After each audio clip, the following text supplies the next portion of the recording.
Samantala, tuloy-tuloy ang isinasagawang pagpapauwi ng mga Pilipinong naiipit sa gitna ng tensyon sa gitnang silangan. Pagpapalawak ng repatriation efforts para sa mga OFWs, mas pinaigting ng pamahalaan. Alamin ang detalye sa report ni Denise Osorio. Halos 1,200 na OFW at ang kanilang mga dependent ang kabuuang nabigyan ng repatriation services at posibleng umabot ito sa 2,000 sa mga susunod na araw. We are expecting mga kababayan natin from Bahrain, Kuwait, and Qatar. And also, I think a batch from Israel will also join this charter flight. And sa utos po ng ni Presidente at saka ni Sec Hans ay magdagdag pa kami ng personnel on the ground dahil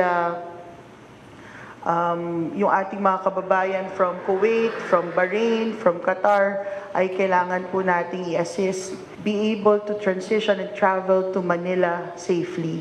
2 ang inaasahang chartered flights na darating sa Pilipinas, kabilang na ang ilan pang mga commercial flight. Tiniyak din ng pamahalaan na may nakaabang na tulong sa mga OFW pagdating nila sa bansang pupuntahan at pagbalik nila sa Pilipinas. Patuloy po tayo sa pagbigay ng post-repatriation assistance.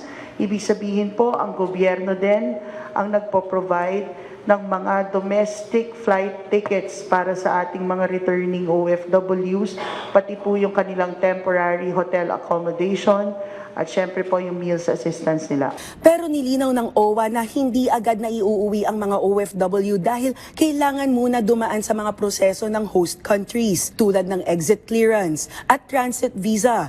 Lalo na't karamihan sa mga Pinoy sa Middle East ay contract workers na may mga dokumentong kailangan ayusin bago payagang makalabas. Dagdag pa rito, ang biglaang pagbabago sa security situation na nakakaapekto sa mga nakahandang biyahe. Patuloy rin naman ang pagmomonitor ng DMW sa kalagayan ng mga Pilipinong seafarers sa Strait of Hormuz at mga karatig na karagatan. Ayon kay Secretary Kakdak, ligtas ang 12 Pilipinong tripulante sa isang insidente malapit sa karagatan ng Iraq, habang sa iba pang magkakahiwalay na pag-atake sa mga sasakyang pandagat sa rehiyon, umaabot sa hindi bababa sa 50 Pilipinong marino ang nakaligtas. Ngunit may isang Pilipinong seafarer pa ring nananatiling nawawala matapos madamay ang isang tugboat na tumutulong sa isang inataking barko malapit sa baybayin ng Oman. Kaugnay nito, tiniyak ng DMW na may mga proteksyong maaaring hingin ang mga Pilipinong seafarer kapag itinuturing ng mapanganib ang rutang kanilang paglalayagan.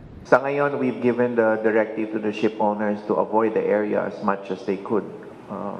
And then number 2, yun nga, yung to honor the right to refuse sailing of a seafarer with attendant entitlements should a seafarer exercise the right.